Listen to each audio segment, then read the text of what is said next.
Hey everybody, welcome back to Chortle Cast. I'm one of your hosts, Jake, and with me as always, the Stream King, the Far Cry guy, the man who may cry devil, and the People's Champion, Steven. One bald boy. One bald boy. See, I didn't want to call you the bald one, all right? I almost did, but I went with the People's Champion because that's what you really are, Steven. You are the People's Champion. That's very kind of you. Let me tell you who really is the People's Champion. That's Kalen. Kalen, that's true. Kalen is the People's Champion. One of our subs. Might as well be a Patreon producer at this point. Kalen donated a lot Donated a lot of money. He bought me a game because my head had to be shaved. Oh, just what a guy. What a guy. Just such a generous person. But we had lots and lots of donations. We did Chortle Games Extra Life was this past week. This is Chortlecast, the official podcast of Chortle Games. We talk about video games, TV shows, movies, anime, whatever the heck we want to talk about. Housekeeping, Chortle Games Extra Life. Here we are.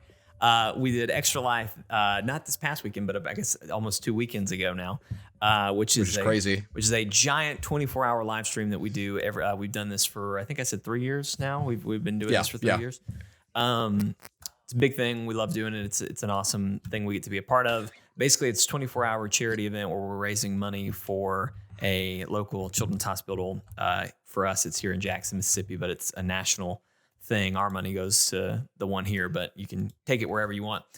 Anyway, had a great time. It was a really, really fun live stream. We've got a highlight reel coming out soon. It may actually have aired either before this podcast or after this podcast today or tomorrow. So hang out, be on the lookout for that if you missed it and you don't want to go back and watch the full 24 hours. Actually, it's kind of funny. We had a consistent exactly 24-hour stream. So like the playback is 24 hours long. So YouTube, for whatever reason, is like, this is too long. We cannot do this. Yep. But if you, it all went according to plan, so YouTube was like, well, that's bad plan. That's right. If it all goes to plan, YouTube's got to do something. So if you want to go back and watch the full thing, it is currently on our Twitch channel. If you go to Chortle or twitch.tv /Chortle_games. You can find the full thing there. I'm working on cutting up the 24-hour stream into parts so that it can be on YouTube. But that's that's going to take some time. So I haven't, and it's one of those things that we just now figured out. Oh, it's because it's too long. YouTube's not whatever. Anyway, had a great time, a lot of fun. But most importantly, we ended up raising $2,501 for a local hospital here, Batson Children's Hospital. And that is crazy. Insane. That is insane. Our goal was $1,000. The reward, right? I say reward. The punishment / reward for you guys, for if we hit that goal, was we were going to shave Steven's head. We hit that probably before the 12-hour mark. I don't really have the time that we did that, but it was pretty quick. And then out of nowhere, Brody, who I started the channel with, we talk about on here all the time. He jumped into the chat and he messed up. He came in. I think we had like 1,300. It was 1,300 at that point. And Brody jumps in and says, "Hey, if y'all hit 2,000, because we were talking about stretch goals. We were like, what could we put at a 2,000 level to kind of be an extra reward if we stretch there?" Brody jumps in and is like, "If y'all hit 2,000, I'll let you shave my head." And I was like, so I texted him. I was like, "Hey, if you like, are you sure? Because I'm about to say on this thing, he's in, he's locked in." And as soon as I said that, ka-ching, like we hit 2,000. I mean, someone literally donated $700. Someone made a power move and dropped 700. And so Brody came up, we shaved Brody's head, and then it was like, well, crap, we got to get another stretch goal just in case. And so we ended the live stream, I want to say, with like 2,100 or so. Yeah. And then after the live stream, we had some extra donations come in, so last minute donations, which pushed us to $2,501. If you watch the live stream, as we were like, oh my gosh, we need stretch goals here. What is our, we were hoping, we didn't think we'd get to 1,000 and shave Steven's head. The stretch goal that we kind of came up with midstream was if we hit 2,500, which we did, we would do a drunk stream, which is something we have never done before on the channel. And I mean, if you don't know what a drunk stream is, it's basically just one of us, me, getting drunk on stream, doing something. You know, we talked about playing a game, we talked about doing whatever. But actually, the person who kind of made that last push donation to get us to that point, their request was if we could do a drunk stream for the Game Awards and maybe get into Cyberpunk. Because Cyberpunk is launching on December 10th as well, unless they delay it again. And I'm knocking on something as I say that. So the plan is we are going to be doing our a drunk reaction live stream to the Game Awards, which is going to be on December 10th. For us, it's going to be starting at 8 p.m. Central Standard Time.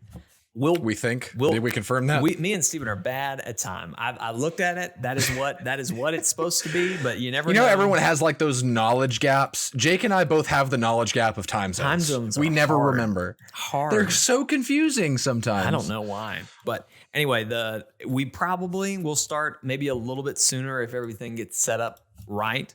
We might start about 7:30 because normally there's a pre-show. I'm assuming that 8 o'clock is kind of where that pre-show is starting, but we'll get you even more details. Follow us on Twitch and Twitter and in our Discord, which you can get to in the description of this video.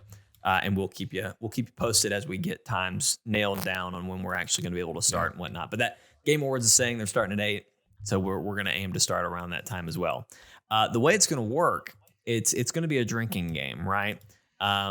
It's going to be anytime something happens in the Game Award, I'm either going to take a drink of my drink or I'm going to take a shot.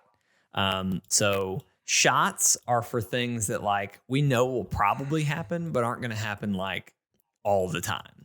So my example for a drink would be anytime someone says world premiere, Jake has to take a drink of his drink. It's like, okay, because that's going to happen a ton.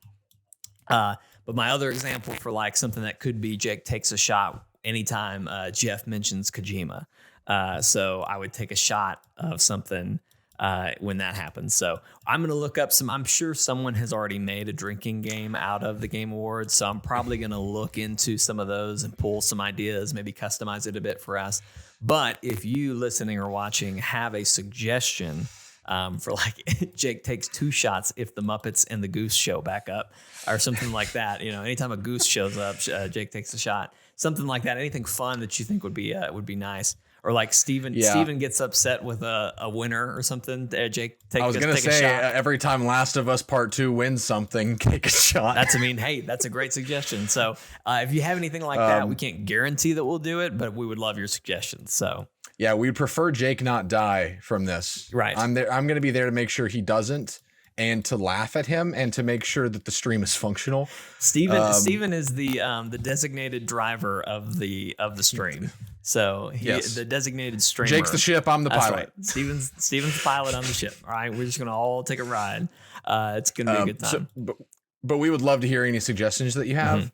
Because I think that we should totally like, if we're going to use a drinking game that exists, use that as like our template. Yes. To see like things that hadn't been thought of, that we hadn't thought of, but then, you know, we got to add our own flair to it. Like Kojima's got to be in there. Kojima's got to be I do like a thing. I do like the Last of Us. Anytime Last of Us wins something, take a shot. I think that would be kind of funny. Yeah.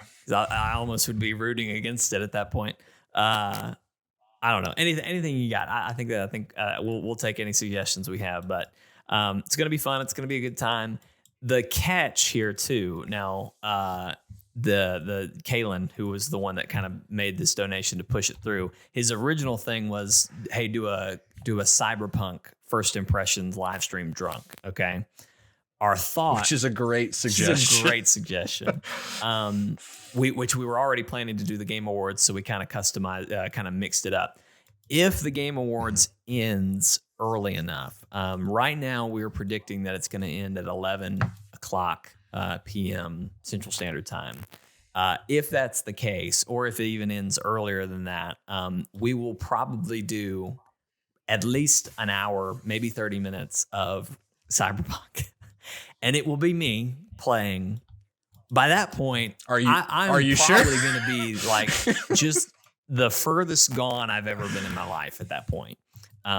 So it will be very, very interesting. And I'll tell you right now, it is going to be a throwaway playthrough. All right. I don't know how far we can get in an hour, but it's going to be gone. It is not going to exist for me. I will delete it as soon as I get, when I get back and get it all organized. I'll start over. But anyway, we're going to see how we feel. We're going to see what time it is. So maybe we'll get a little bit of that. So if you guys can make me rally there at the last bit, we might make it happen. So, but I do have stuff I have to do that weekend. I have to work, so we gotta at least keep me alive. So it's gonna be a treat. I won't be drinking during the Cyberpunk live stream. I will be way past that point. That's like the game where you spin around and then you get sent to go do a task. Right. Spinning around is the game awards. Being sent off to go in a straight line is the task. So Cyberpunk is that task, yeah. Yes. Oh, man. So anyway, it's going to be fun. December 10th. Again, our start time right now is going to be 8 o'clock Central Standard Time. So be sure to tune in for that. If you have suggestions for part of that drinking game, send it in. Let us know. It'll be a good time. But while we're on the topic of the Game Awards, I'm sure at this point most people know what the nominees are and all this and that. But Steven and I haven't. Normally, we do have a podcast where we talk about the nominees and kind of our thoughts and kind of where all this is. So that's what we're going to do. We're going to go through the nominees. We're going to give our thoughts on those. And then after that, we will move into what we've been playing over the holiday weekend. I've been playing some Miles Morales, Bugsnax, some Hyrule Warriors. Steven's been playing all sorts of stuff. He got a bunch of stuff from sale. What were some of the games you had mentioned, Steven? Grim Dawn, which I didn't get. I've had it, but I just started playing it. So Grim Dawn, Spellforce 3, Mother Gunship, Doom Eternal, but you guys all know all about that. 13 Sentinels, Aegis Rim, Deep Rock Galactic. It's been a lot. So anyway, we're going to talk about all that sort of stuff. But first, let's dive in because we've got lots of nominees for the Game Awards. Of course, again, the Game Awards, December 10th. I know we've had this conversation before, so I don't want to rehash it, but I think Steven and I both are of the mind that this show should be in January. And it's really annoying every year when games like Cyberpunk is by far going to be the biggest game of 2020. But it's going to be the 2020 Game Awards. Simply because its deadline passed. What was the other? There was another game, Steven, that you were really upset about. I think it was Valhalla, right?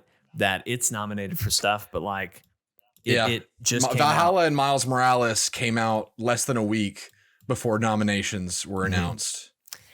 And that just seems right. wrong. And Force Jedi Order, is that right? Fallen Order got nominated for Best Action. Yeah, it's Best Action Adventure, which I think it's a good category for it. But like last year, it was one of the better games of the year. Yeah. Maybe wouldn't have won Game of the Year, but it was a good. It could have been a good contender. So it's always frustrating, and I don't want to rehash that conversation. I did just want to vocalize though that is our opinion. And it is annoying. But anyway, moving on.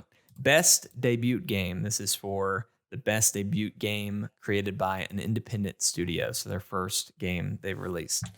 Yeah. The nominees are Carrion, Mortal Shell, Raja, an Ancient Epic, Roki, and Phasmophobia. Now, Phasmophobia is a hilarious one to me because all I've seen of that is just how much of a meme game it is. It's just, I won't say garbage, but it just seems like it's very glitchy, and that's what's great about it. So anyway, Steven, have you voted in all these categories? Did you go through everything? I voted in all the categories. I don't know if I voted for that one just because I hadn't played any of the games. But if I had to give it one based on just what I've heard, I would probably give it to Carrion. That's what I voted for, yeah. Just for how unique the concept was. Being the monster in the horror. I feel like it looked super cool. And I feel like it's been pretty well received. So good stuff. Best multiplayer game for outstanding online multiplayer gameplay and design, including co-op and massively multiplayer experiences. We've got Animal Crossing, New Horizons, Among Us, Call of Duty Warzone, Fall Guys, Ultimate Knockout, and Valorant. So some great games there. I don't know who is going to get it. Among Us is an interesting one. We'll come back to this probably. It's in other categories, but it's interesting because it came out in 2018, right? But has had a huge resurgence of popularity this year. So it's an interesting thing. Just kind of an interesting note. Well, who do you think's got this one, Steven? Who do I think has it, or who did I vote for? Who did you vote for? Read me the nominees again. It's Animal Crossing, Among Us, Call of Duty Warzone, Fall Guys, and Valorant. So it's and this is for multiplayer, right? Multiplayer, I know, right? It's a pretty diverse group. It's not. Isn't that so crazy that those are the nominees for best multiplayer? Because best multiplayer in the past has been dominated by FPS games. Absolutely. And you've only got two. The fact that we're two in here. Yeah. And the others completely different from each other. These like Fall Guys and Among Us being there is really interesting because like I don't think we're surprised by that, but when you stop and think about this year and how big social gaming has been to where like it is totally in the mainstream to where those two are in the running for this nomination, I feel like that's unheard of, or at least it has been in the past. I think Animal Crossing being in this is unheard of. I mean, it's so far, like, to me, that is the one that is far and away the outlier of the group. And I think it's going to be the one that wins. I forget which one I voted for. I either voted for Fall Guys or Animal Crossing. I think Animal Crossing is going to win just because it's Animal Crossing and it was nominated. That's true. That could easily be it. With these games, like you may think Fall Guys or Among Us because they're so big, but the people that vote for Game Awards aren't the people who are playing Fall Guys and Among Us. Right. Well, usually. Right. The interesting thing too to think about is Animal Crossing sold just tons and tons of copies. But Among Us and Fall Guys are free. So who's going to come out to vote? Are people who paid for things going to like actually make the effort to vote? Or is it going to be, since it's free, you know, it'll have more people who played it and whatever. It'll be interesting. It'll be interesting to see. Yeah, I think it'll be Animal Crossing. I think that Animal Crossing is going to be kind of the or is positioned to be the like the kind of stealthy nominee of all of these, because people didn't seem to know how big Animal Crossing's following was until this one came out. Absolutely. And it's kind of ridiculous. It is. It's very ridiculous. Yeah. Okay. Best sports and racing game, which Stephen and I just love sports and racing games. Dirt 5, F1 2020, FIFA 21, NBA 2K21, and Tony Hawk's Pro Skater 1 and 2. I know what Steven voted for. Dirt 5. No, you voted for Tony Hawk. If I voted, that's what I voted for. I think I voted honestly for that too. It seems weird to vote for that because it was just it was well remade, right? For sure. I'm gonna look like a floating head in today's podcast. Are you wearing by the way, because I'm wearing black. Well, it's a dark gray shirt and my blue background. I'm trying that new setup to where instead of just being blasted with light, my room is dark and only my computer monitor's on. So I'm trying to control the lighting a little bit more. But I've got the Game Awards website opened up now, and that's a dark website, right? So not everything just went black. Not a lot of light. Not a lot of light. No. All right, I fixed it. But it was a great remake. But I just feel kind of weird voting for it in best of anything, because it's like it wasn't the best of anything. It was just kind of there. Yeah, it's just kind of there, and it was fun. But like I do think that it was well done. I enjoy the little bit I've played of it, and yeah, I care so little about the other games that give it to Tony Hawk. I don't care. It's what wins. All right, best sim and strategy. We've got Crusader Kings 3, Desperados 3, Gear Tactics, Microsoft Flight Simulator, and then XCOM Chimera Squad. You know what I voted for. Well, I think I voted for XCOM just because I figured that's what you would vote for. And so I was just going to kind of double up on your vote. I'm assuming that's what you did. But I think Flight Sim's going to take it. That would be interesting because it's kind of funny. It's called Best Sim / Strategy. That's the only one that's a sim. Well, that's because it's usually Best Strategy, I'm pretty sure. Right. And they probably put Sim on there this year because they had to put Flight Simulator somewhere. That's so funny. I don't know why. Flight Simulator deserves something. Right. It's very impressive. It is. I voted for XCOM. I loved Chimera Squad, but somebody give Flight Simulator something because it was super impressive. Give him a cookie. Give him a cookie. All right. Most deserving of cookie. Last of Us Part 2. The Last of Us Part 2. All right. Best Nintendo. Best family game. That was funny. Thank you. I appreciate it. It actually, funnily enough, there's only 3 Nintendo games in here, so it's not all Nintendo. Best family game, Animal Crossing New Horizons, Crash Bandicoot 4, It's About Time, Fall Guys Ultimate Knockout, Mario Kart Live Home Circuit, Minecraft Dungeons, and then Paper Mario The Origami King. So, thoughts on this? Yeah. Mm-hmm. Give me those thoughts. I love thoughts. This category is not well named. Right? Because basically what they're trying to say is best baby game. Best game if you can't buy an M-rated game without your grandma's permission. That's basically what this category is. Steven, if for any reason we ever do like an awards show, because we always kind of say like what were our best games of the year, but if we ever do an awards show, can we please have a category that's best baby game? Because that would be great. I really like that. When I hear best family game, mm-hmm. I don't hear best game that a child can play. Right. Like Crash, okay, maybe, but I know a lot of that one. I know more adults are probably playing than kids. Fall Guys, oh, absolutely. Crash shouldn't be in here. I don't know about Fall Guys. That I don't think a kid could play Fall Guys. They could, but like that's my thing. These should be two different categories because I think there's an important distinction. When I hear family game, I hear of how my brother tells me about how he plays Animal Crossing with his son, mm-hmm, mm-hmm. and they like design a room together, or how Minecraft Dungeons is a really good gateway into the action RPG genre. It's very approachable but simplistic mm-hmm. to a fault if you're me and you play games like Grim Dawn or Diablo. But for people who have never played those before, it's great. It's something you can play with your kids, play as a family, play together.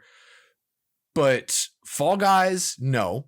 Paper Mario, to my knowledge, no. It's a lot of reading. Crash, yeah, like there needs to be 2 separate categories. There needs to be best family game and then best kids game, whatever you want to call it. I don't know, but like I do think that a category for some kind of couch co-op category. Yeah, that should be a thing. That's a good way to put it. Yeah, I voted for Animal Crossing. So, but Animal Crossing is going to win. We all know. I honestly would probably like if it wasn't for me hearing all the stories that Andrew's told me about how he and Grayson have bonded over Animal Crossing and how much he loves watching him play and all that kind of stuff, I would probably say Minecraft Dungeons because even though I hate Minecraft, I just don't like the style. I've never understood why it's such a big deal. I mean, I understand it, but I don't like it. I really commend Minecraft Dungeons for what it did, being such a good gateway into action RPG, which is a genre I love. So I would be totally cool with Minecraft Dungeons winning, but we all know nothing is going to stop the powerhouse that is Animal Crossing New Horizons. It's got to win when it comes to this kind of category. Things, so yeah. All right. Best fighting game: Grand Blue Fantasy versus Mortal Kombat 11 Ultimate, Street Fighter 5 Champion Edition, One Punch Man, A Hero Nobody Knows, Under Night, In Birth, EXE, Late CLR. Calcium, lime, and rust. I don't know what that one is. I did not vote in this category. Oh my God. I am not a fighting person.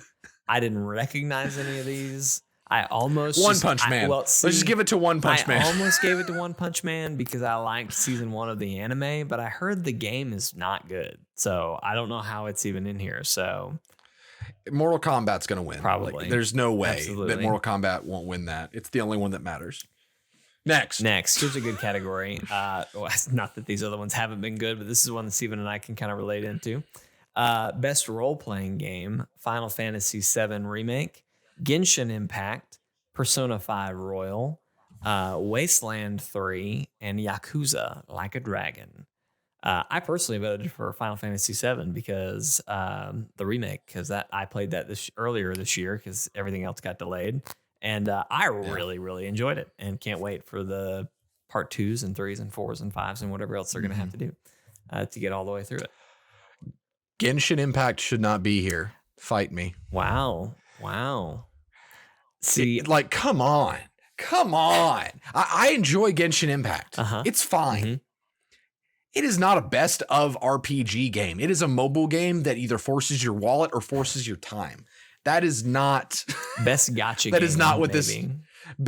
Yeah, honestly, it deserves best mobile game because its production quality is top tier for a mobile game, but it's not best RPG. I would give it, from my personal experience, to Wasteland 3 because I love Wasteland. Mm-hmm.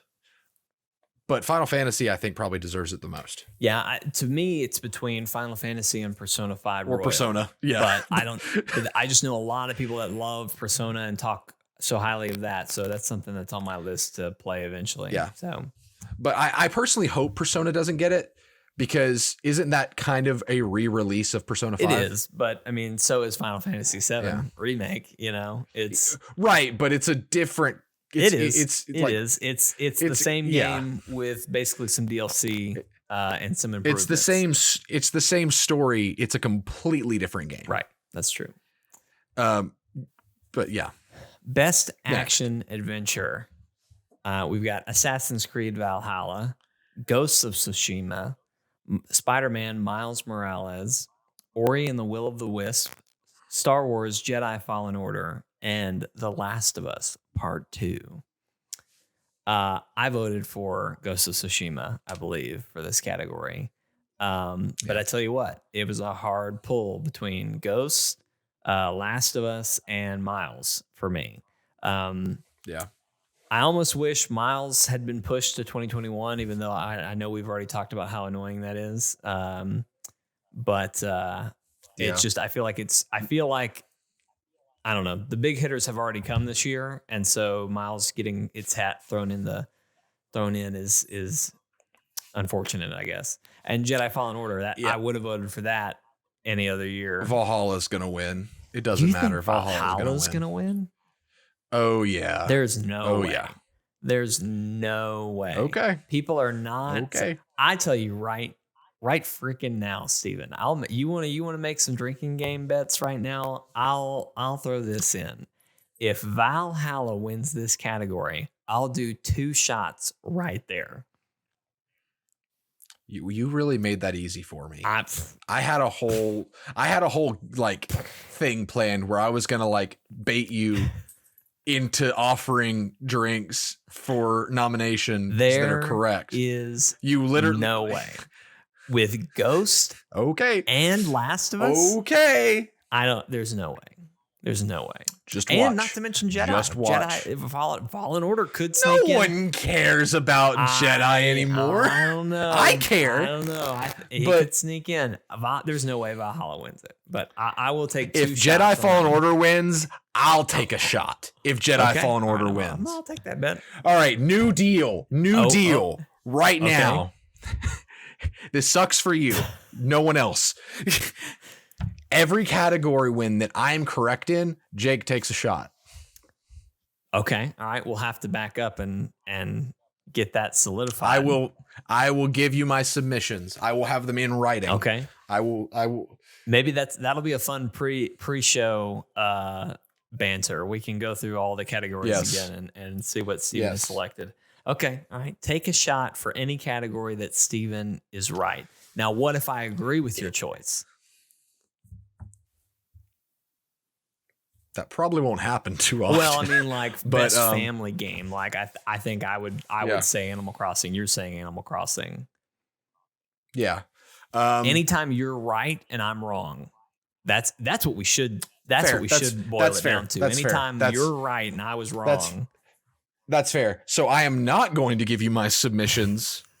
No, because you'll no. Hear me out. I was gonna say Fall Guys. I was gonna say I get your submissions before I give my submissions. Okay.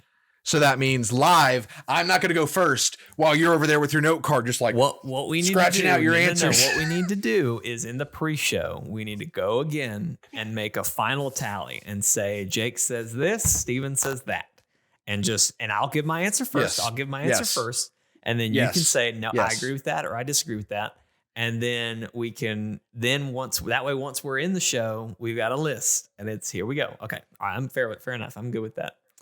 Okay. All right, moving on. So the ones, just to clarify, the ones I'm saying in this podcast are not necessarily the ones that I'm saying will make win. The final decision. The final in the beginning of the pre-show, and we probably ought to do it. We probably ought to do it before we actually go live, and we just need to explain in the chat what those decisions are, because you know how it always goes. The pre-show, they announce half the awards right there. So I'll probably be taking shots before we even get started. So, yep. Okay, fair enough. I like that deal. I'm extending my hand for a handshake. I'm sticking it past the screen to just shake on it. Okay, great. Yep. All right. We're fine. Best action. We've got Doom Eternal, Hades, Half-Life Alyx, Neo 2, and Streets of Rage 4. I think I voted for Hades in this category. Hades, a standout nominee this year. I am so happy about it too. It's so deserving. So did you vote for Hades or did you vote for Doom on this one? I voted for Hades, but Doom is going to take it. Okay. Hades is very popular. Now I could be in an echo chamber, but I have heard nothing but good. Like, to the point that I was shocked because you had streamed Hades for a while. And then I think it came to Switch or it launched on console or something. It was the 1.0 update because I'd been streaming it in early access. And when it fully released, it was like wildfire. It's all I heard about. And I was just like, how have Steven's streams not just like completely exploded? Because you had been playing it for so long. So it's very possible that Hades will win just because, if the viewer vote mattered, which it doesn't, Doom would take it, but it's 10%. It doesn't matter.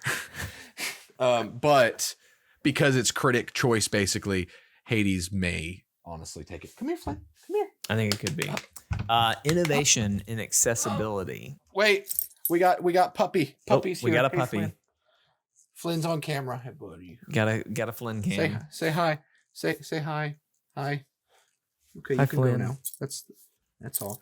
All right, continue. All right, innovation in accessibility, which I think is a great category for them to do. I don't know if they've done this category before, but I really like it. Assassin's Creed Valhalla, Grounded, Hyperroot, I think is what that is. Last of Us Part 2, and Watch Dogs Legion. Now, they messed up this category. Really? Let me explain why. I have no reason. I have no idea what the reason is for 4 of these being nominated.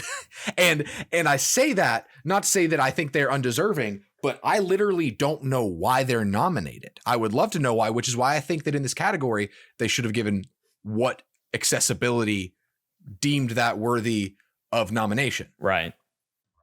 Yeah, that would have been a nice. like in parentheses. I couldn't tell you why Watch Dogs was nominated, or Valhalla, or Hyperroot. I feel like with Last of Us, I heard something about it a while ago when everything was basically Last of Us obsessed. Did a lot of crazy stuff. Like you can make the whole game black and white, but your character is like a glowing red and enemies are like a glowing blue, which for you or I is not very interesting, but for somebody who's colorblind or not even colorblind, but just like has trouble seeing what's on screen, that's a huge game changer for them. I just remember every review that I watched for that game, that they mentioned it. They were like, holy smokes, dive into the accessibility features, even if you don't need them, because it's insane what you can do. There was all sorts of customization. Right. Grounded, I'm assuming, is in here because you can turn off spider mode. And that is why I voted for it, because you can disable spiders. It's not going to win. Last of Us is going to win, but Grounded, hats off to you for letting me turn spiders into a floating ball. Yeah, I don't know what Valhalla did. I don't know what Watch Dogs Legion did. I assume it's something in the same vein as Last of Us, but I would be shocked if Last of Us didn't win this. Simply because of how many critics and other people like made an effort to mention that in their reviews and stuff. So best VR/AR game. We've got Dreams, Half-Life Alyx, Marvel's Iron Man VR, Star Wars Squadrons, which I bought on sale on Black Friday, and I cannot wait to play. And then Walking Dead, Saints and Sinners. Do you have an opinion? So I voted for Marvel's Iron Man VR because for me, that was one of the best PSVR games that I've played in a long time. I am hoping that when I play Squadrons, I go, well, gosh dang it, I should have voted for this. I think Half-Life Alyx will probably win it. I agree. Either that or Walking Dead, Saints and Sinners. Really? Because the people who have played that have been really impressed with it. Interesting. Okay, that's what I've heard.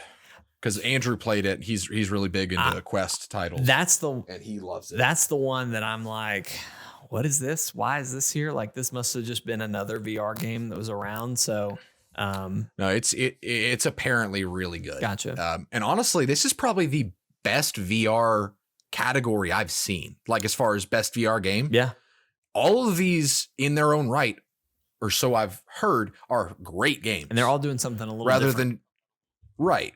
And that's a really good sign. Especially Dreams. Dreams is very different. You can do anything. You can do whatever you want to do. So it's a good category. Best community support. We've got Apex Legends, Destiny 2, Fall Guys Ultimate Knockout, Fortnite, No Man's Sky, and Valorant. I, of course, voted for Fall Guys because I have loved Fall Guys this year, but a lot of these other games exist. So I hate all of these games and the community support that they've received that I know of. But I voted for Fall Guys because they make memes on Twitter. I almost should take a shot for that. I would have lost a bet there to say that Steven would go for Fall Guys.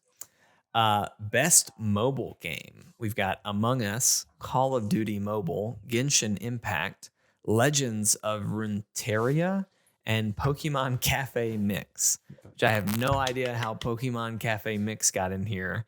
Never even heard of it. I'm assuming it is because it is a Pokemon game and it is just that took it home. So if Genshin Impact doesn't win this, I will be shocked.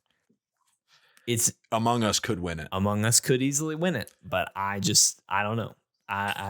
It could go either way. It's between those two for me, but yeah. To me, if Pokemon Cafe wins, pretty sus. Dang, that is sus. That is really sus. So here's a question: do you think they're gonna have how many? This should be a Flynn, shot. No. Anytime someone says sus in the stream should be a shot. I don't think that's gonna happen that often, but I guarantee you it'll happen. Yeah. Probably. Best indie. Some great ones in this category. Carrion, Fall Guys, Hades, Spelunky 2, and Spiritfarer. Really glad Spiritfarer got a nomination. I think Hades is going to win it. I think I voted for Fall Guys, but I could be wrong. I don't exactly remember what I voted for, but Hades will win, and it better win. Whoa, because it is so deserving. You listen here, Jeff. Listen to me, Jeff Keighley. I will take your Hideo Kojima away from you. I will steal him. That's a much better way to say what I was thinking. I was gonna say, Jeff, don't make me take away. It's great. Okay. Best ongoing game: Apex Legends, Destiny 2, Call of Duty Warzone, Fortnite, and No Man's Sky. So this is basically community support minus Fall Guys. So basically just a game that we're still playing that came out earlier in the year, or not this year. No Man's Sky should not be on this list. Really?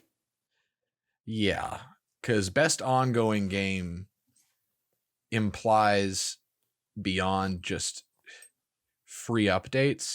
Because free updates is just like, here's some free content, but with this, it says the experience evolves over time. So when I hear that, I do think of all of these games, including Destiny, because there's dynamic things that happen. But to my knowledge, and I haven't played No Man's Sky in like 2-3 years, but I've been trying to kind of keep up with it. I still don't like it. I mean, it's just boring. If you ask me, No Man's Sky should win this category. Honestly, I don't think it's popular enough because everything else sucks. Because of how much they've done to like continue keeping people interested. I mean, I think it was No Man's Sky Next was the update that like fixed everything, and it was like that was kind of the turn for that story. Since then, they've done like 3 or 4 other updates like Next that have just taken it even further. So, and I think at least 2 of those, if not 3, happened this year. So to me, that one, they have obviously done the most to keep their game going. But I don't know if it's still, even though it is probably more of a success story now, I don't know that it's still popular enough. Is best ongoing game though best comeback game? Game that did the best to get closer to delivering what it was supposed to deliver on day one. I'm not even arguing that, and I don't think that's what it is. This game is a game that evolves player experience over time. I'm absolutely No Man's Sky is doing that. Just this year, they've updated and evolved the gameplay and the experience for players. I guess to me, I just don't like No Man's Sky, and I've yet to see the point, because it's got the gimmick, the gimmick is impressive. There's all these different planets, all that stuff. Cool. What's the point? It's like Sea of Thieves for me. Yeah, no, I mean, I agree. I agree with you. And I have not seen. I would have to read stuff because again, and I'm not dying on this hill. I'm just because I haven't really looked into any of the stuff they've added. I've just seen the articles, the headlines, all that kind of stuff. But to me, like, I haven't seen what they've done. All I've seen is things like, oh, you can build a mech in No Man's Sky now, or you can do this feature in No Man's Sky now. And that's just like, okay, but I don't see how that evolves the player experience in key ways. I don't see how that's it's just kind any of different than Fortnite having a new season. I agree. Fortnite should go away, or any of these for that matter. I mean, or any of these, they all suck, except for Call of Duty Warzone. Call of Duty Warzone, you get a pass. Okay, Steven, is that who you're voting for then in this? I didn't vote. I don't vote for a vote that I can't stand behind. Okay, all right, fair enough. Games for Impact. This is for a thought-provoking game with a pro-social meaning or message. If Found, Kentucky Zero TV Edition, Spiritfarer, Tell Me Why, and Through the Darkest Times. I voted for Spiritfarer because it's the only one on this list that I had played, but it does have a profound kind of social message and lesson tied within the gameplay. But so I'm going to abstain from giving my opinion on which one I voted for, so that I can complain about last year and how Death Stranding was not in this category. Because by Kojima's words himself, Death Stranding is about, a pro-social meaning or message. So why did they skip over this category, which is seen as less prestigious, just so they could put Death Stranding in the other categories? I don't know.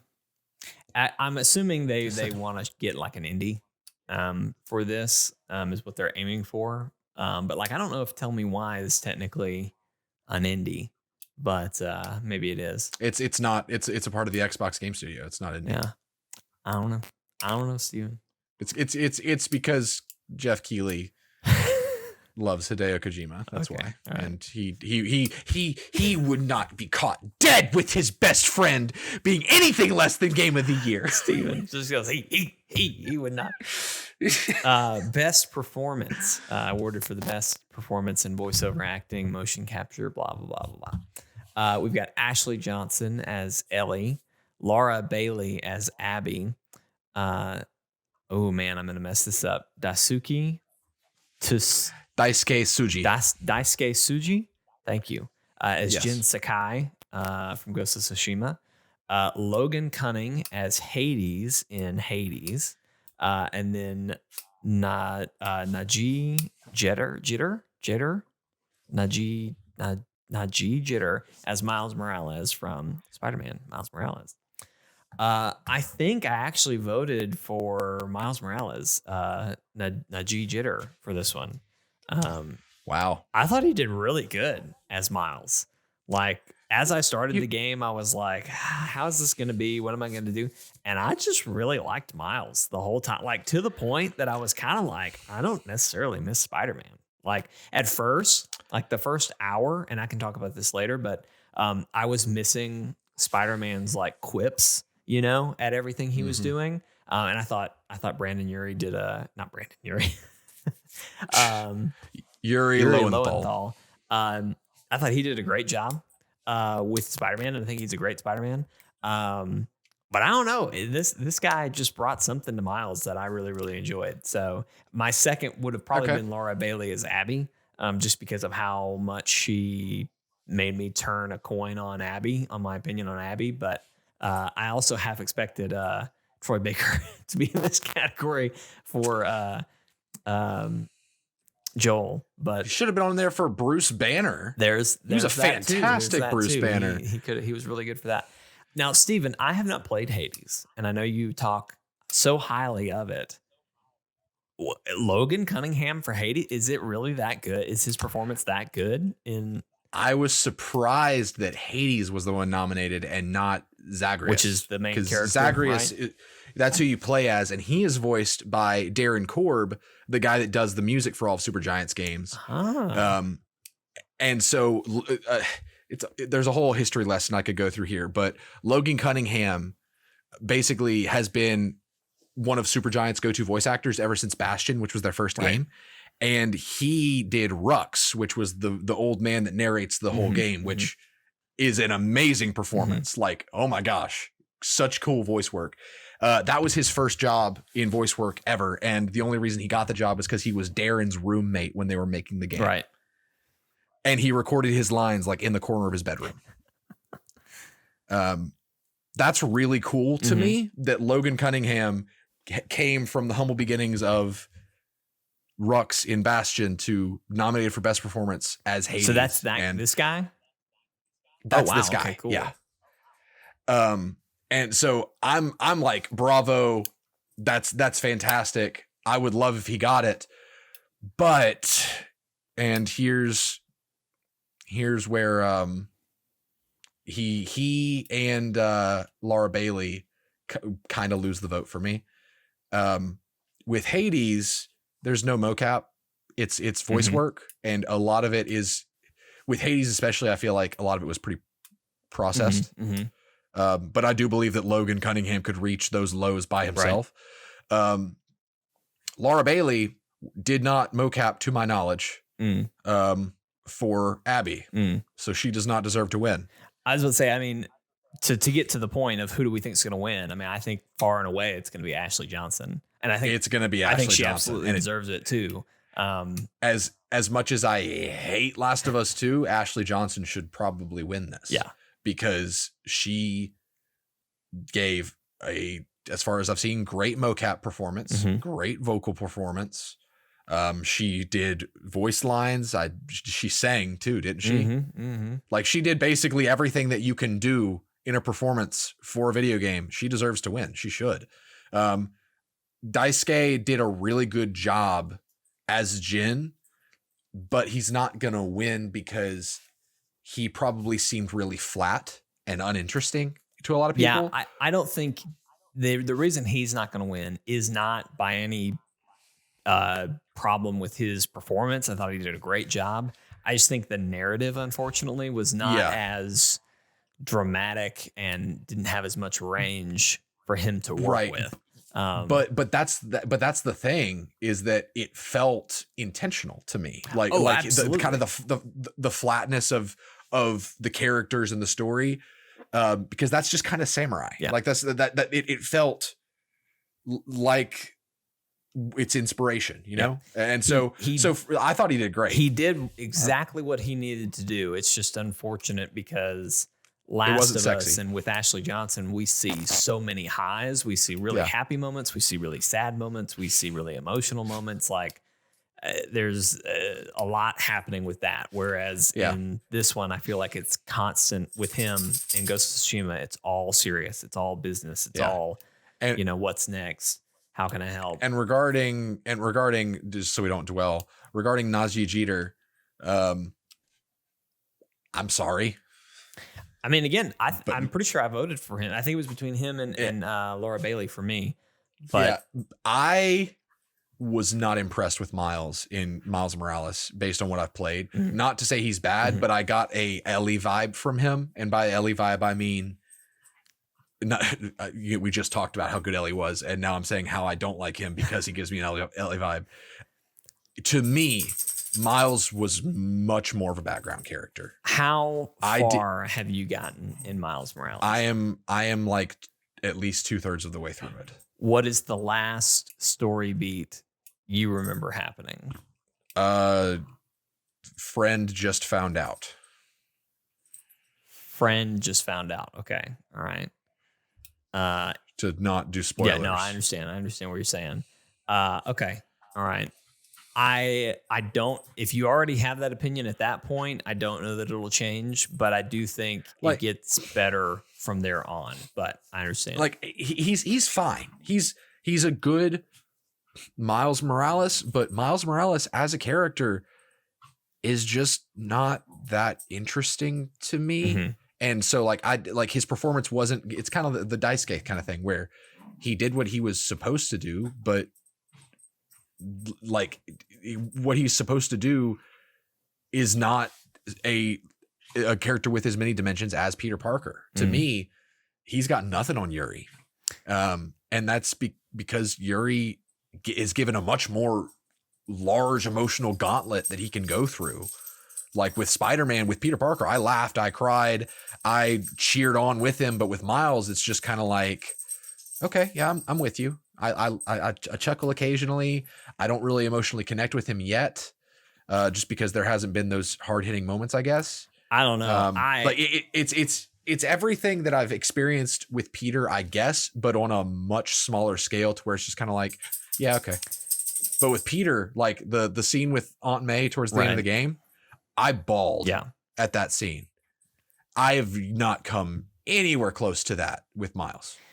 I don't know that I can say I've come close to that, but there are some emotional moments at the end. I disagree with what you said to the level that I am really curious what the next Spider-Man game is going to look like, because to me, it's going to be very difficult.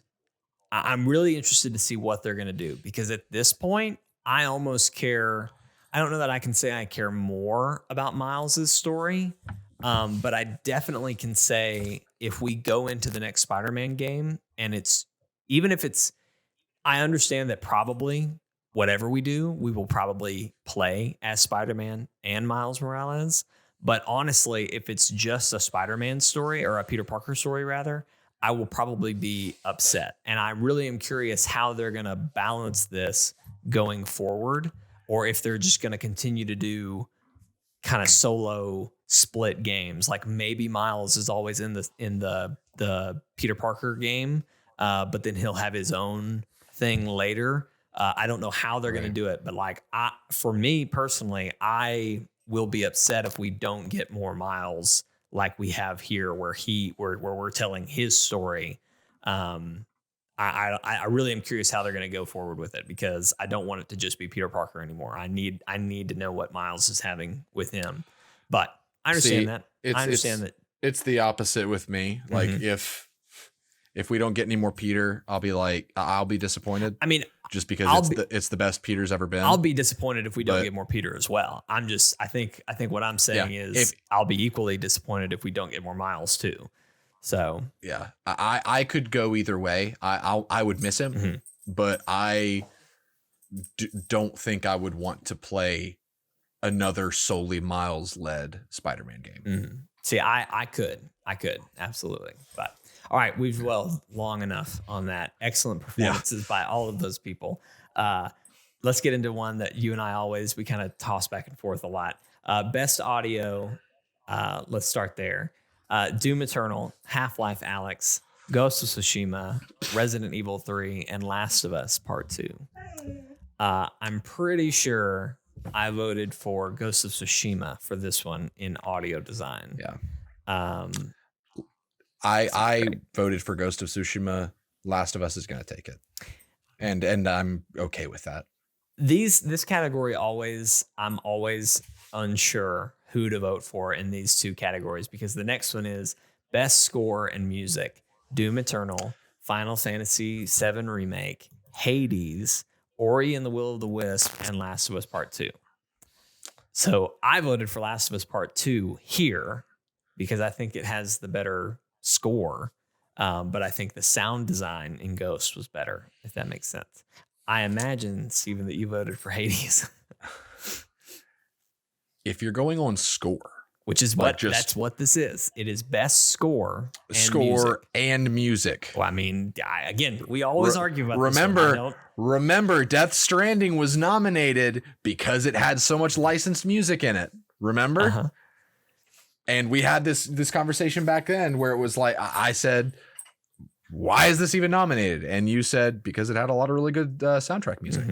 So I'm just happy to see it's all games that have like good scores, right? You know, like, because I don't think I have really anything bad to say about any of these scores, except for, I'm not going to say anything bad about Last of Us' score. It's fine, but I don't feel like it punctuates much or elevates much of the experience beyond one note. Right. Like it rides along the experience, but then you've got things like Doom Eternal, Final Fantasy, and Hades. All three of them. As far as what I've seen for Final Fantasy, you could pretty much just put a Final Fantasy game in any best score kind of conversation, and you'll have a reason for it to win. Absolutely. Final Fantasy music, it kicks butt. Doom Eternal, I did not vote for it, because even though there are some songs on there that make me want to go punch a hurricane, it does not do, like, it has the highs and lows really well. Like, there are parts when you're getting in a big fight and then the guitar hits and you're just like, I am the Doomslayer, and you just go, you know? Yeah. But it isn't as consistent as it could be. But Hades is the best. It is so good. Like, it hits every moment that it needs to, and it uses the music to tell the story to where the music itself in a lot of places is diegetic. So there's a character named Orpheus, who is is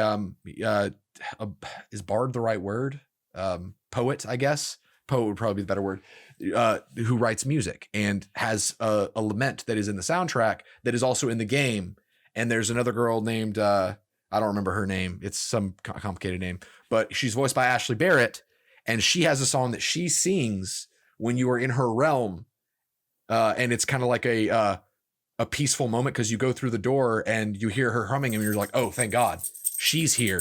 So it's kind of like a break from the action. Nice. There's like it's so good. Like you would just have to play it.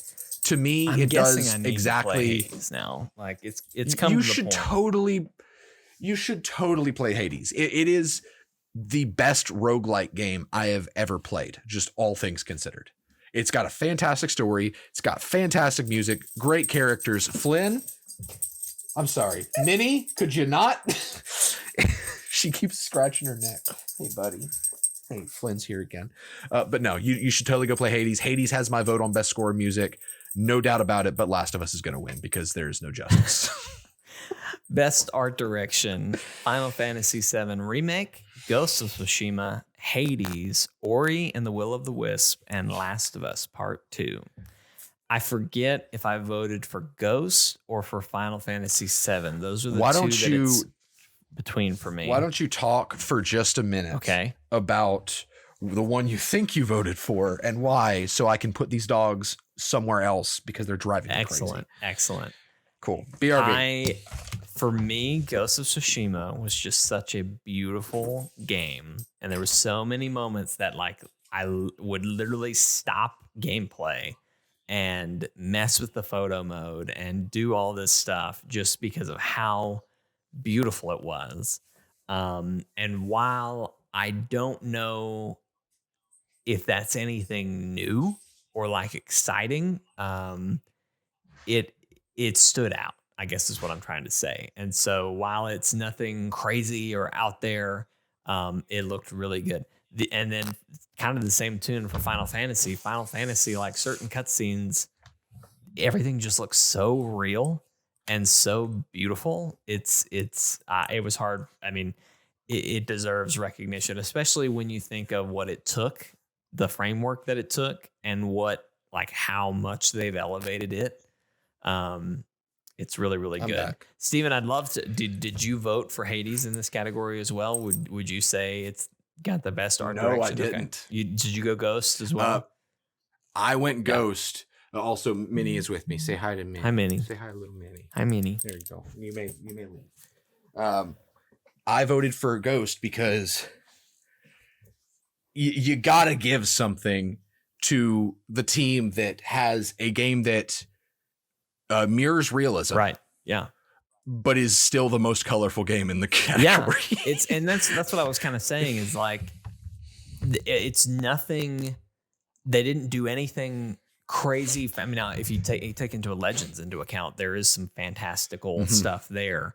But I mean, they really did. They just took a beautiful landscape and made it beautiful in a game, like to the point that you want to stop and look. You know? Yes. When a game has such good art and just design that it gets me into a photo mode to the point to where I'm stopping like every single new place and I'm taking a photo, that's job well done. Hades has fantastic art, and if Ghost was not in this category, I would have voted for Hades, but I did vote for Ghost because that is probably the thing it does best, and it does a lot of things really well. And then when you add Legends, you just make like you just add on to that opinion for me, because it took the skeleton of Ghost, but it applied a different style of art to it, to where you've got a lot of the dark reds and all that kind of stuff, to where it uses its art to also tell a story in a way. And so I got to give it to them. Like they if they don't get it, then then I'll eat my left shoe. Pissed. I'll eat my left foot. Wow, taking the whole foot. That's not true. We all know Last of Us Part 2 is going to win. Yeah. Best narrative for outstanding storytelling and narrative development in a game. 13 Sentinels, Aegis Rim. Aegis Rim. Final Fantasy VII Remake, Ghosts of Tsushima, Hades, and Last of Us Part 2. Now, I voted for Last of Us Part 2, but what did you vote for, Steven? We really should have moved through this faster. We should have, and I that's okay. And I'll just go ahead and like mention. I will say what Aegis Rim is, and that'll be my thing for it for the day. Yeah. And why I am glad to see that it's nominated. Basically, 13 Sentinels Aegis Rim is a anime turned into a game that has a really good art style, to where it's like a 2D side scroller kind of when you're doing the story, but then the combat is real-time strategy where you are these high schoolers piloting giant robots defending Japan from kaiju, because it's an anime. But the interesting thing about it that has me really excited to play more of it, and I can only assume is why it was nominated for best narrative, is you play as 13 different characters. All of their different perspectives create the whole story. Interesting. So it seems like there's going to be a lot of really complex characters and story beats and stuff. So I'm excited, and I'm glad to see that this game being nominated is exactly why I bought it, because it had been advertised to me earlier in the year, and I was like, this probably is going to suck. Like I've never heard anyone talk about this. This just was a Facebook ad. This is probably going to suck. And then it got nominated, and it was like, okay, I'll buy it. There you go. I did not vote for Last of Us Part 2 because, in my opinion, it is not a good narrative. It is just really good at tugging on your emotions, but it actually has really bad narrative structure. And I'm going to kind of contradict myself here. Okay. I can't decide. I can't remember if I voted for Hades or Ghost. Okay. Hades has a great story, but it has a story that doesn't follow traditional narrative structure, but it doesn't pretend to, if that makes sense. It's kind of one of those stories where you have to like make all these attempts, try to get out of Hades or the underworld so many times. And each time you do, more story can develop, and you get to learn more about the characters. And it's a story that you have to work for to find, but it's a very good story. But Ghost of Tsushima, as far as traditional narrative is concerned, it did a good job.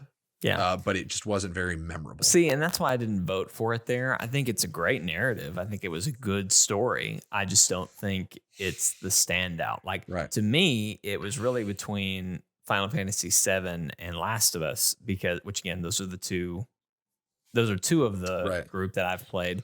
Final Fantasy took an existing story that's good, but the story that exists is very bare bones. This is a 20-30 hour game that's only like the first act of the original game.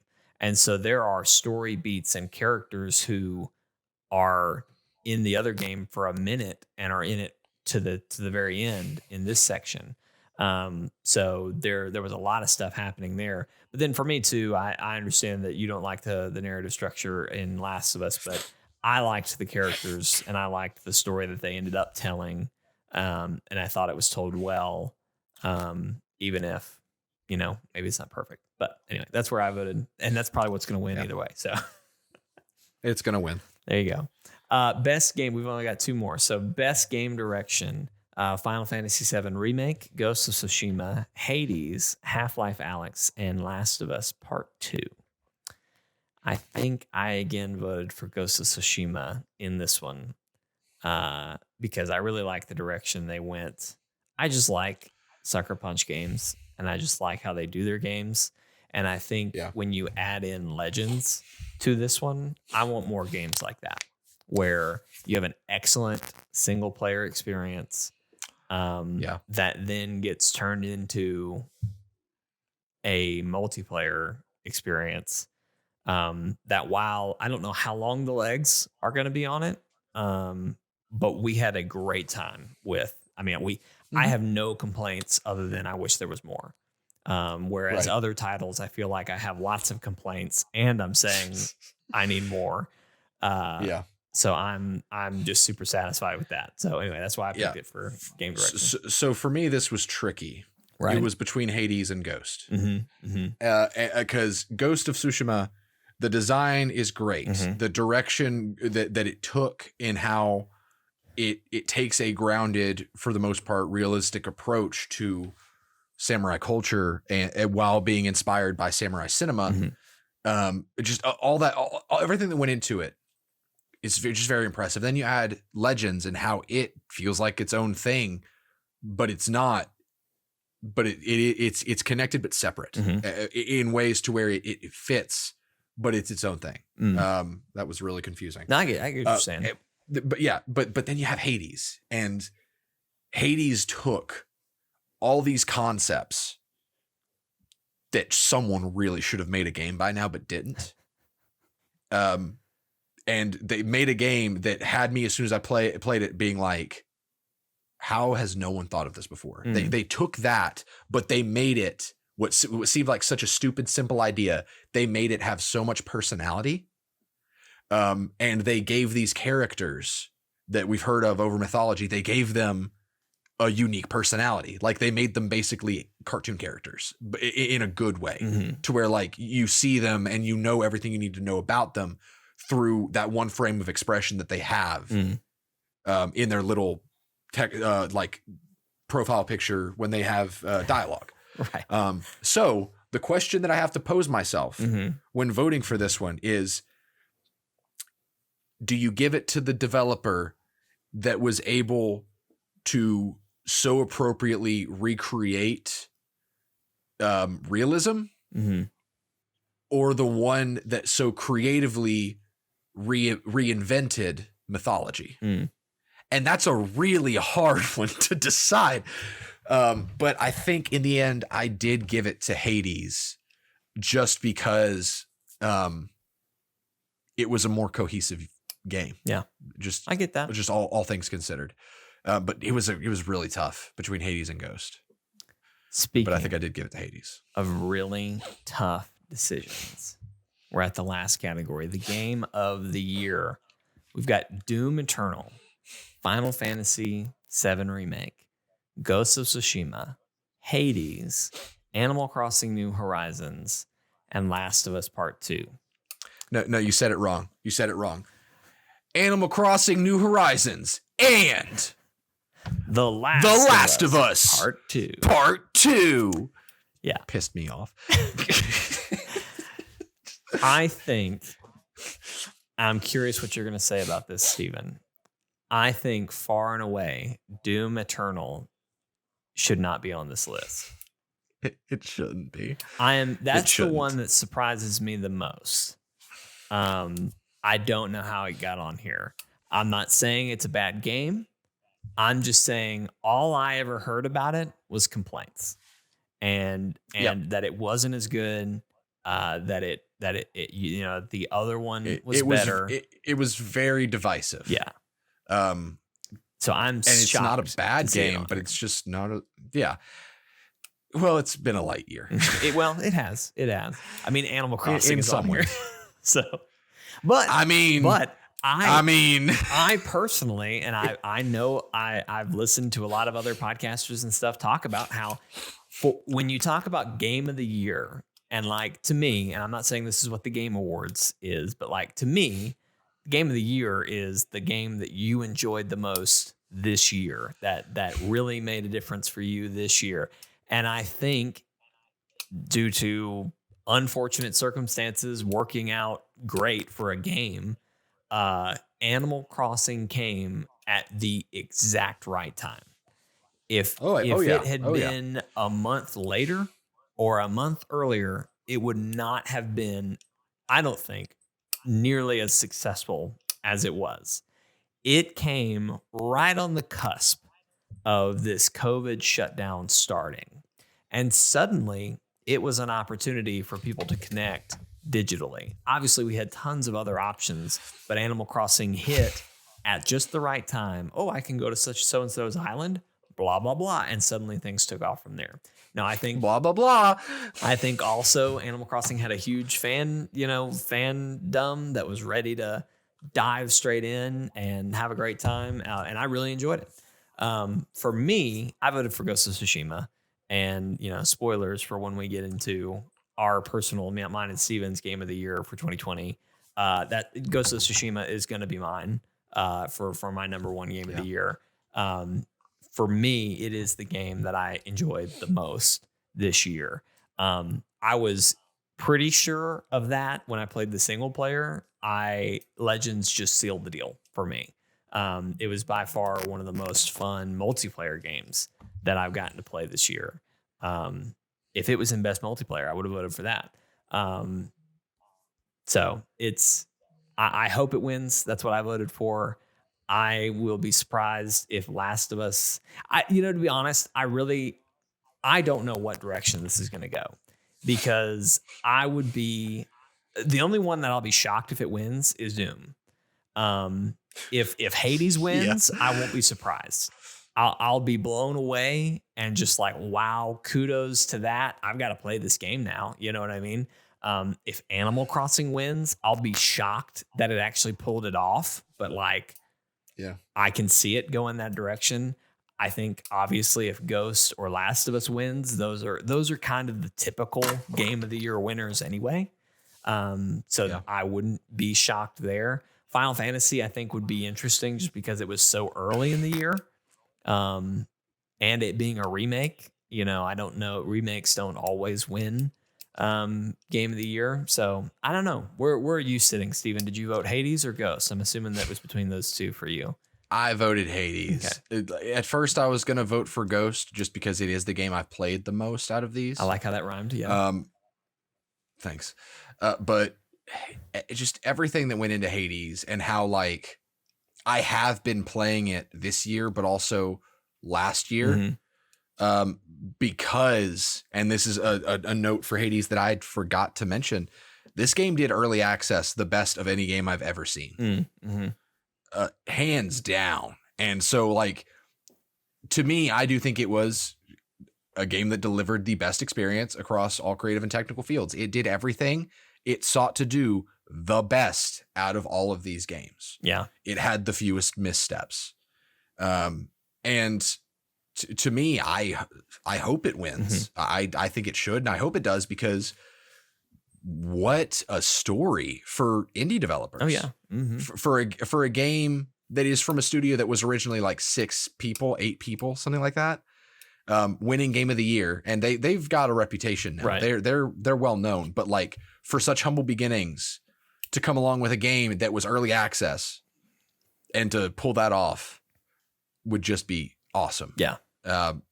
I think that Last of Us is going to take it because, again, viewer voice doesn't matter. We have 10% of the vote, and I think even if it doesn't matter, I mean, I think that 10% is going to end up being Last of Us. Or Ghost. I think that's where it's more divisive. It's more divisive. It's about as divisive as Doom Eternal, maybe more. Yeah. Because there for every person that loves Last of Us Part 2, there's another one. There's a person that hates it just as much as that person loves it. Me. So, yeah. I think Last of Us is going to win. I would much prefer to see Ghost of Tsushima or Hades win, but that's for Ghost of Tsushima, it's just preference because it's the kind of games I want to see more of. And Hades, I think, is the one that ultimately deserves it. Just to wrap this up, what I love about this year's Game of the Year, like nominees, is that I will honestly be happy if any of them win. You know what I mean? Like Doom. Except Doom Eternal. No, I mean, Doom, to me, I'll be shocked. Like, that's the one I'll be shocked about, but I'm not going to be mad about it. Death Stranding, if it had won, I would have been upset. I think this is the best group of nominees we've seen in a long time. I agree. There's something for everybody in this list of nominations. That's really impressive. For such a weird year. Such a weird year. We had a great year of games, even still. And then we might as well just not have a game. We all know who the game of the year is for next year because it didn't make it this year, and that's Cyberpunk 2077. I'm joking. Who I honestly, just to pivot here as we transition into what we've been playing, I am getting more and more nervous about Cyberpunk 2077. Not because I don't think it's going to be good. I just don't think. I think the bar has been set so high, and every time it gets delayed, that bar gets raised just a little bit. And it's either going to have to redefine open world RPGs, or it'll be a disappointment. And see, because I don't even know. I cannot I cannot fathom with my tiny human brain, let alone a human Jake brain, I cannot fathom what they would have to do at this point. I think the bar has been raised to points that like we don't even know, like the people who are raising the bar don't even know what they're raising it to. Like I am just so afraid at this point that it is going to be a disappointment, even if it is like seriously the best game of the year. But I don't know. It could be to the degree that if it had come out last year in the state we're going to get it, it would have been game of the year. Mm-hmm. And it'll still be a disappointment because of how much it's been hyped this year. Yeah. That is because like people are expecting something that they've never played before, and that's what it needs to be, is something that people have never played. And before. I think it's going to be really good and really well done. I just don't think. Yeah. I think it will break the mold in that you have so much choice and so much you can do in the world, but I don't think it's going to like in the same way that Breath of the Wild just said go, like. Literally do whatever you want. I think this game is going to do that. But that's about as far as it's going to go. I don't know that what you're going to do in that world is going to be any crazier than anything I feel like what we're going to get is going to be a really well-crafted, just masterfully done version of games that we've already played. Yeah, that's a great way to summarize it. And that's not going to be good enough for a lot of people because they're expecting... I don't know. That's what I'm saying. Clean for them and do the dishes. And the bar has been raised so high that I don't think anyone really knows what they're expecting anymore. But we're all going to be disappointed by whatever it is. They're all just going to buy the game and they're going to look at the case that the game is in on Thursday night and they're going to be like, well. And I'll tell you this right now. My biggest frustration point with this game is I don't know why they didn't make a third person mode. Because the more I think about it, the more it pisses me off. Because I've been watching some people who are able to talk about like their first couple hours with the game and like kind of first impressions. And IGN did this whole thing about like your questions answered, and somebody was like, "How extensive or like how much should we worry about the character creator?" And the guy was like, "The thing you need to worry about is whatever fingernails you pick, because that's all you're going to see." You're like, you'll see your character if you drive in third person and you're on a motorcycle, but that's pretty much it. Yeah. So to me, why the heck do we have this super extensive character customizer? And then you go beyond that, they added all this melee stuff. I say everyone, like it is widely known that first person melee is just hard to make work. It is, and that's a struggle. But if you can make it work, oh boy, yeah, if you can make it work, so good. See, even like if anyone's going to make it work, I'd say CD Projekt Red could make it work. They would take the time to make it work. But even in there, they showed the first gameplay of Melee, and it was like, whoa, we're gonna have Melee, like awesome, okay, cool. I figured we'd have some, but like they have a whole weapons category for Melee. That even them coming out of that were like, oh, we're not super happy with Melee, and it's like, just make it third person. Like it is so simple. If this game had a third person mode, I think it would be worlds better. But that's just me. I like third person games. That's just how I am. Yeah. We could do an entire podcast absolutely on why I think they went with first person over third. And it just to boil down my thoughts, it's because of the setting and because of how big it is on like the cyberpunk world and the implants and the augmentations and stuff. They want you to see through the eyes of someone who's augmented. Absolutely. I think it's all about, you could boil it down even further to just immersion. That first person games are usually that's the one word immersive. answer for why any game is first person is just immersion. Yeah. And I don't know. Honestly, I would have liked to have a third person option, but if those are heights that they can climb to, let's see them make first person, like put all the first person games to shame, especially with like the melee systems. Yeah. Let's bring it on. Let's do it. Everyone says that they're the company to do it, so let's see it. Let's see it. That's where I am. Steven, we've gone longer than I think you and I expected, but we still have some catch up to do. So let's maybe do a quicker catch up. All right. Yes. I will have very little to say. We talked briefly about Miles Morales during that, but I do just want to reiterate. So I platinumed it. Oh my goodness. Sorry. Sorry. You don't want me to talk about Miles? I mean, geez. I was yelling at Minnie. Okay. She's being a brat. Miles Morales, I'll just briefly talk. I platinumed it this weekend. I have gotten way more into trophies since I platinum Ghosts. Like, it is somewhat a goal now to platinum more games on the PS5. So I'm planning to platinum Bug Snacks. Like, I've got the hook. You know what I mean?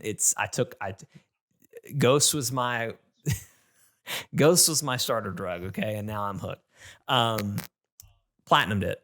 For those of you that don't know how, or haven't looked at the trophies, you have to beat the game in New Game Plus, which surprisingly does not take that long. Like, if you just shotgun the story mode and don't stop for anything, and even better if you put it on easy, baby ass baby mode, as they say, you can get through it in I want to say I got through it in about 8 hours. I could be wrong, but it went. I could see that. It went really quick when I was just gunning the story, and any stealth level, just completely ignored stealth. Just started knocking out fools as fast as I could. It was great. It was actually really fun. I'm glad I did it. I'm glad I platinumed it now, because if I had waited, it probably would have been harder to come back to. But anyway, so I've played through it twice now, and I've listened to the story twice now.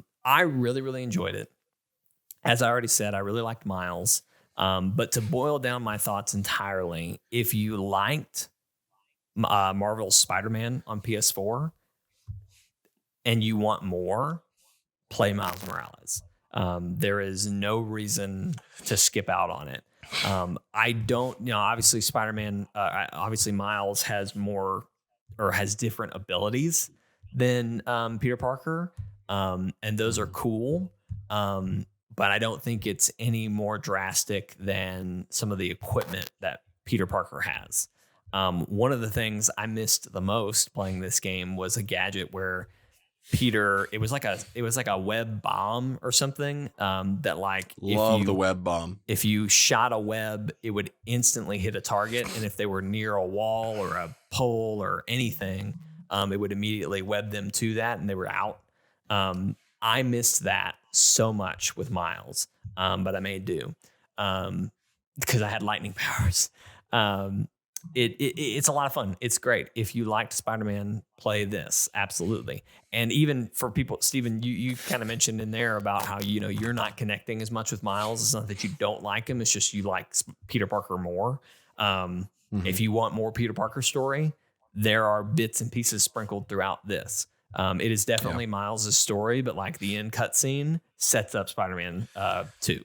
I know 100% what we're doing and who's going to be in that one. So definitely play it. I highly recommend. It's worth the play. So that's that. I've been playing Bug Snacks. To just briefly talk about it. It is surprisingly good.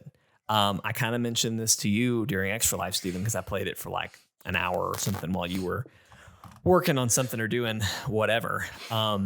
It feels really good to play, and I think part of that is the PS5 controller, the adaptive triggers. There's a camera you can pull out to scan Bug Snacks, and I don't know if you ever shot with a Polaroid camera or something, Steven, but when you shoot with a Polaroid camera, there's kind of when you pull the button to trigger the click of the photo, what they have done with the R2 button feels exactly like that, to the point that I just scan things. I just start scanning things because it feels so good to do. So Bug Snacks is very fun. I am hoping to play. I'm excited to get more adaptive trigger stuff. I am too. I just found out that Last of Us, or I confirmed that Last of Us Part 2 in an update that is supposedly out. I read this on the internet earlier. I haven't tried it myself, but supposedly they have added adaptive trigger if you play on the PS5. So I am ready to go back and platinum that one now, because I think it'll be fun just to replay the whole game with the adaptive trigger. and know what that's going to do. So anyway, Bugsnax is great. Really enjoying that. And then I've played on different streams. Pretty much all I've played of Hyrule Warriors you can find on a stream, either in Extra Life or on some streams that I've done solo. I'm really enjoying it. I really like the direction they're taking with the story, of it being kind of its own timeline.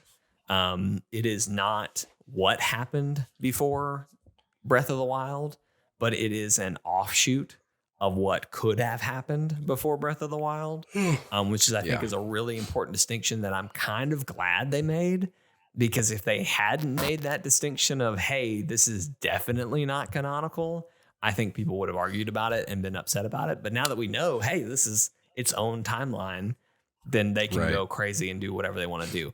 I haven't gotten very far, but I have a feeling that there are some characters that are brand new that you're going to get to play as I understand it. Again, I have not beaten it. I have not looked up anything. This is just what I've gathered from playing.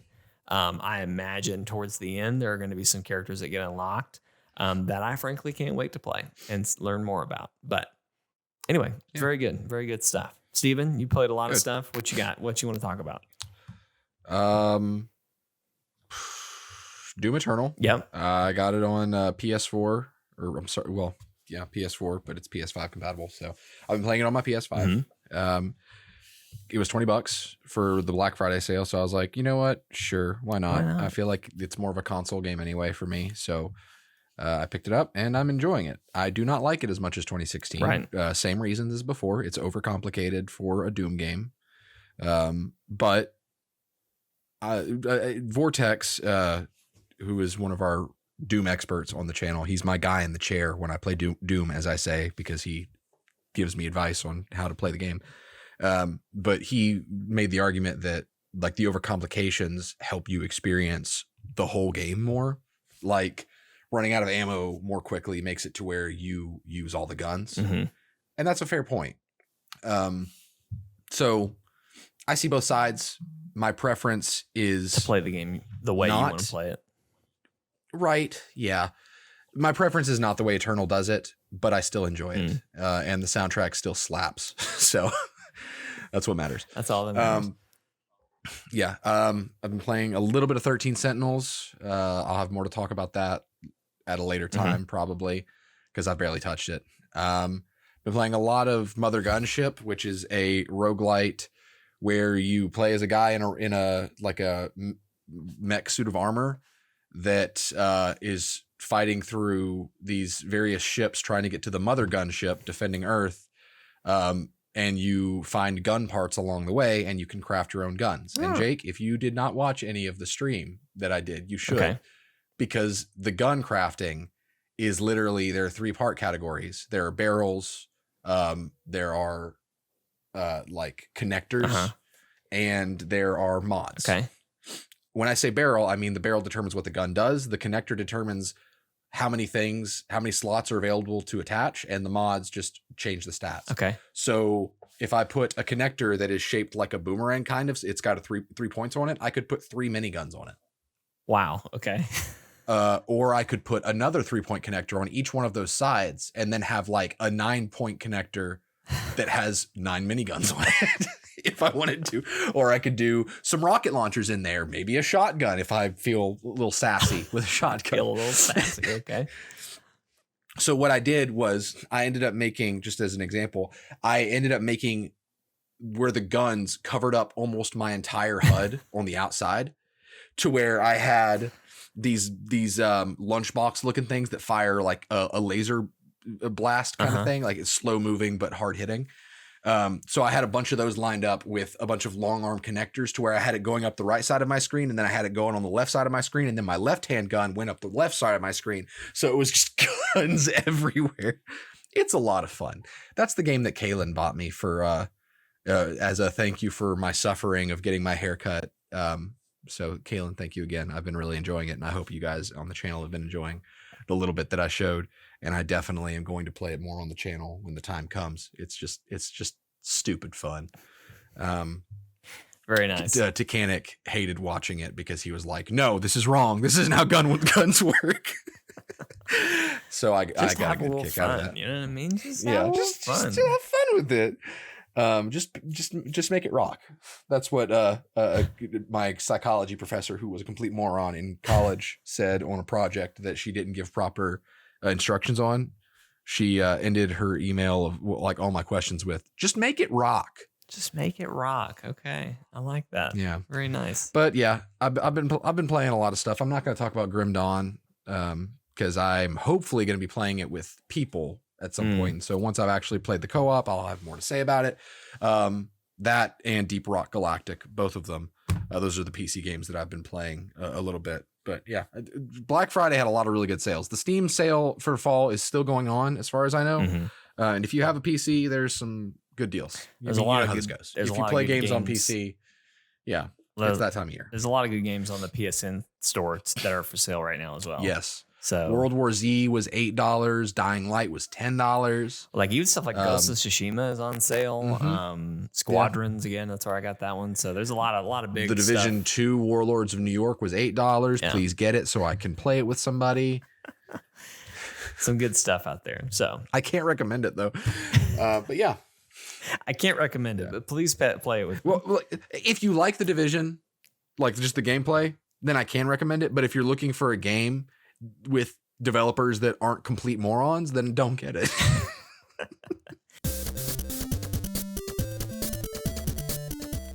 Hey everybody, thanks for watching this episode of Chortlecast. We do hope you've enjoyed it. Very long, very special episode. If you like this, you can help us out in a couple different ways. Number one, if you're watching on YouTube, you're already at chortlegames.com. You can like this video, share it with your friends, leave us a comment, let us know what you want to add to the drinking game for the Game Awards on December 10th. Whatever that is. If you're watching on Facebook, watching the live stream on Facebook, you're at Chortle Games on Facebook. You can also like, share, comment on there. We'll see that.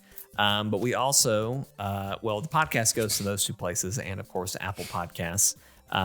But if you want to keep up with us in some other ways, you can watch us on Twitter at Chortle Games on Twitter. We tweet, and then we also live stream there.